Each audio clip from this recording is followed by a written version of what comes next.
Ya, sementara itu Wapres terpilih Gibran Rakabuming Raka membantah isu mulai retaknya hubungan Prabowo dengan Presiden Jokowi. Menurut Gibran, hubungan antara Presiden petahana dan Presiden terpilih pemilu 2024 itu masih baik-baik saja. Gibran meminta agar tidak memunculkan dugaan atau isu yang negatif. Sebelumnya isu keretakan hubungan antar keduanya bergulir setelah Jokowi tidak menyalami Prabowo di acara Basnas beberapa waktu lalu. Tanda tanya publik kemudian bertambah ketika Gibran tidak hadir mendampingi Prabowo menyampaikan pidato kemenangan. Itu renggangnya Pak Jokowi dan Pak Prabowo. Siapa yang renggang? Nggak ada yang renggang. Apa yang renggang? Nggak ada yang renggang.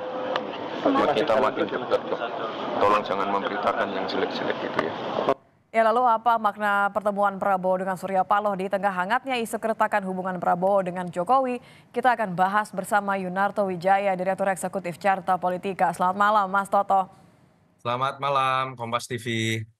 Mas Toto, Nitya bertanya-tanya nih, safari politik Prabowo ini kan banyak yang melihat ya ini wajar sajalah namanya presiden terpilih silaturahmi. Tapi kalau Anda melihatnya ini sekedar mengamankan pemerintahan baru nanti atau mencari tambahan dukungan dari pihak tertentu?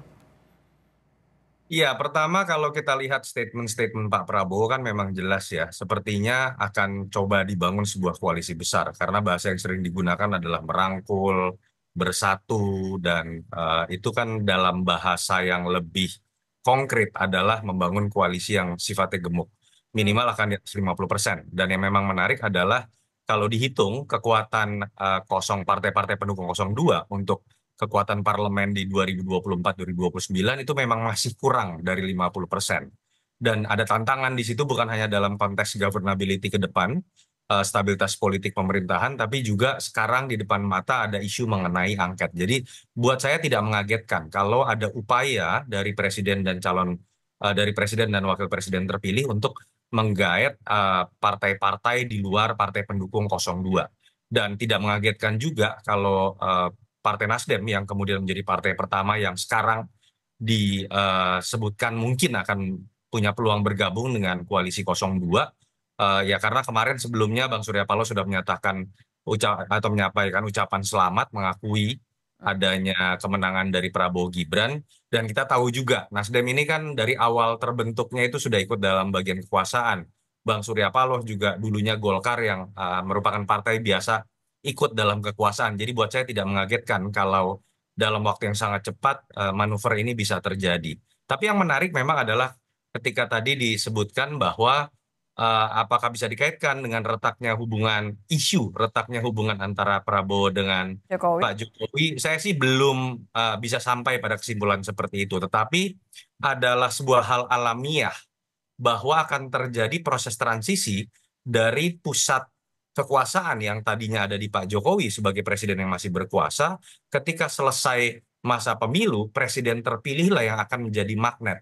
Sehingga kemudian kita akan melihat ke depan memang sorotan mata dan merapatnya para elit-elit dari partai-partai, termasuk partai-partai ini pasti akan mulai bermuara kepada Pak Prabowo dan bukan lagi Pak Jokowi. Apakah ini salah? Tidak.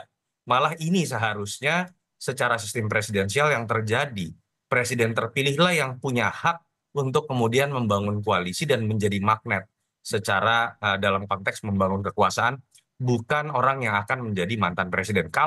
Makanya saya selalu mengatakan kalau isu yang digulirkan oleh teman-teman PSI, Pak Jokowi akan diposisikan di atas partai-partai Ketua menjadi koalisi permanen gitu ya. itu malah akan merusak sistem presidensial dan secara tidak langsung itu seperti merendahkan posisi seorang presiden terpilih. Jadi Anda mengartikannya justru ini upaya Prabowo untuk memperkuat statement tadi bahwa yang akan menjadi presiden itu saya. Jadi orang nomor satunya ya saya, terlepas dari support Pak Jokowi sampai saya bisa menjadi presiden terpilih.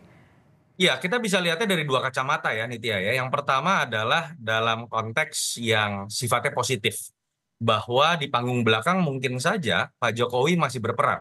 Bahkan ada isu yang mengatakan kalau di X atau Twitter itu Pak Jokowi Sabtu kemarin katanya sempat memanggil Surya Paloh. Saya tidak tahu benar atau tidak, tapi isu yang berseliweran seperti itu sehingga kemudian sekarang terjadilah kesepakatan dengan Pak Prabowo. Artinya di belakang layar Pak Jokowi masih berusaha mencoba untuk membantu tanpa mencoba tampil dalam konteks menghormati Pak Prabowo sebagai presiden terpilih. Tapi bisa juga dilihat dari kacamata lain bahwa ini adalah sebuah inisiatif dari presiden terpilih Pak Prabowo tanpa harus kemudian apa-apa terlebih dahulu menunggu izin Pak Jokowi, apa-apa kemudian menunggu arahan dari Pak Jokowi.